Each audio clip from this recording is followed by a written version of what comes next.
Halo semuanya, apakah Anda tahu apa yang dimaksud dengan 1000 hari pertama kehidupan? Yuk kita cari tahu.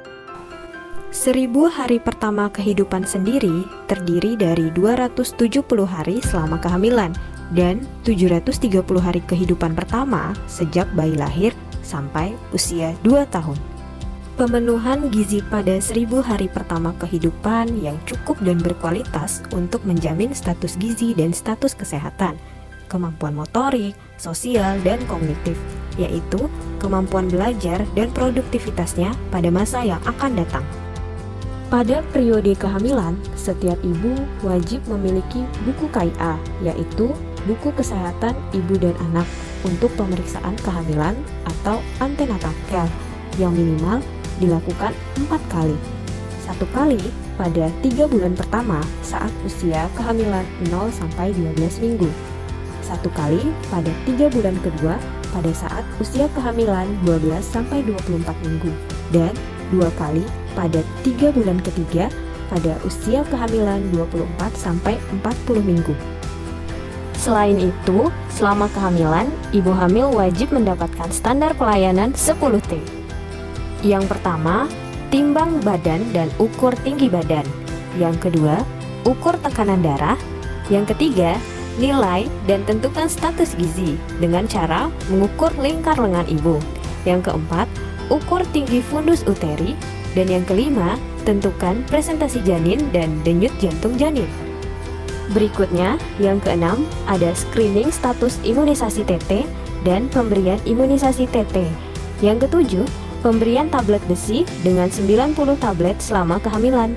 Berikutnya pun ada tes laboratorium sederhana berdasarkan indikasi. Dan yang kesembilan ada tata laksana kasus.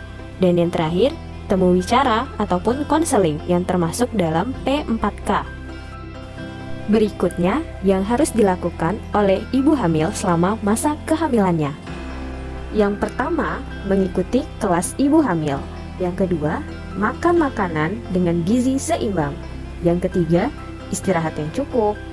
Keempat, menstimulasi raba pada janin. Dan yang terakhir, menjaga kebersihan diri ibu. Selain ibu harus tahu apa saja tanda bahaya selama masa kehamilan.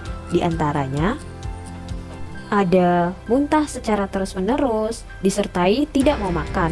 Adapun demam tinggi, ataupun bengkak kaki, tangan, dan wajah, disertai sakit kepala dan juga kejang. Janin dirasakan kurang bergerak dibandingkan sebelumnya.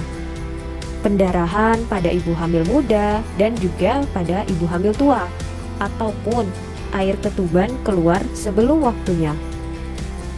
Adapun juga yang wajib dihindari, yaitu 4 terlalu. Yang pertama, terlalu muda. Yang dimaksud adalah hamil terlalu muda, di mana usia ibu hamil kurang dari 20 tahun. Yang kedua, terlalu tua, yaitu di mana ibu yang sedang hamil ataupun akan melakukan persalinan usianya lebih dari 35 tahun. Yang ketiga, terlalu dekat, di mana jarak kehamilan ataupun persalinannya kurang dari 2 tahun. Dan yang terakhir, terlalu banyak, yaitu terlalu banyak anak, di mana anaknya lebih dari 4. Berikutnya, periode 0-6 bulan, yaitu saat 180 hari, adanya inisiasi menyusu dini atau yang lebih dikenal dengan IMD. Adapun manfaat dari ASI, tidak akan menimbulkan alergi, meningkatkan daya tahan tubuh bayi, meningkatkan kecerdasan, mengurangi risiko terkena karies dentis, dan juga biaya lebih murah dibandingkan dengan pemberian susu formula. Juga membantu involusi uterus atau kembalinya rahim pada ukuran semula, serta membantu menunda kehamilan, dalam arti sebagai KB alami.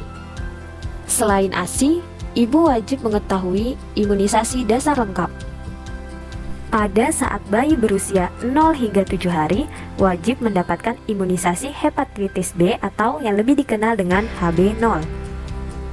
Pada saat usia 1 bulan mendapatkan imunisasi BCG dan juga polio 1. Pada usia 2 bulan mendapatkan imunisasi DPT atau HB1 dan juga polio 2. Pada usia 3 bulan dilanjutkan dengan DPT atau HB2 dan juga imunisasi polio 3. Saat memasuki usia 4 bulan mendapatkan imunisasi DPT atau HB3 dan juga polio yang terakhir polio 4. Dan ketika memasuki usia 9 bulan, si kecil mendapatkan imunisasi campak. Memasuki periode 6 hingga 24 bulan atau 540 hari. Ibu wajib melakukan pemantauan, pertumbuhan, dan perkembangan. Ibu juga sudah bisa melakukan pemberian makanan tambahan dan juga makanan pendamping ASI atau MPASI. Dan jangan lupa ajak anak bermain dan kembangkan kreativitasnya. Nah, di sini dapat dilihat pedoman MPASI menurut WHO yang dapat diberikan kepada si kecil dimulai dari usia 6 hingga 23 bulan. Dimulai dari energi atau kalori yang diperlukan per hari, tekstur makanan, frekuensi, serta jumlah makanan yang dapat diasup oleh bayi dan waktu makannya.